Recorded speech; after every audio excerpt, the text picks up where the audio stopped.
இன்னைக்கு ஒரு சூப்பரான திருநெல்வேலி சொதி எப்படி செய்யலாம்னு பார்க்கலாம். ஸோ பாசிப்பருப்பு ஊற வச்சு ஒரு 2 இல்லைன்னா 3 விசில் வச்சு எடுத்துக்கோங்க.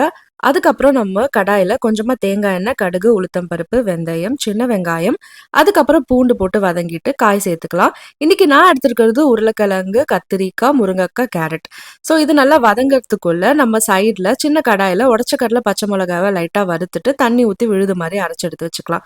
தேங்காய் பால் பார்த்தீங்கன்னா நான் 2வது தேங்காய் பால் அரைச்சி ஊற்றிருக்கேன். இது கொஞ்சம் தண்ணியாக இருக்கும்ல, அது ஊற்றிட்டு காய் நல்லா வேகட்டு அதுக்கப்புறம் நம்ம வேக வச்சிருந்த பாசி பருப்பை போட்டுட்டு கொஞ்சமா உப்பு மஞ்சத்தூள் போட்டுட்டு நம்ம ஃபர்ஸ்ட் அரைச்ச தேங்காய் பாலை ஊற்றி அதை நல்லா வேக விட்டுட்டு வேகிறதுக்குள்ள பார்த்தீங்கன்னா திருப்பியும் ஒரு சின்ன தாளிப்பு நம்ம ஆஸ் யூஷுவல் தேங்காய் எண்ணெயில் கடுகு உளுத்தம் பருப்பு கருவேப்பிலை இதை போட்டுட்டு அதில் மிக்ஸ் பண்ணி விட்டுட்டிங்கன்னா ஒரு சூப்பரான திருநெல்வேலி சொதி ரெடி ஆகிடும். நம்ம எப்பவும் போல இட்லிக்கு சட்னி சாம்பார் அப்படின்ற சாப்பிட்றதுக்கு பதிலாக இந்த மாதிரி சொதி வச்சு சாப்பிட்டா சூப்பராக இருக்கும். ட்ரை பண்ணி பாருங்க.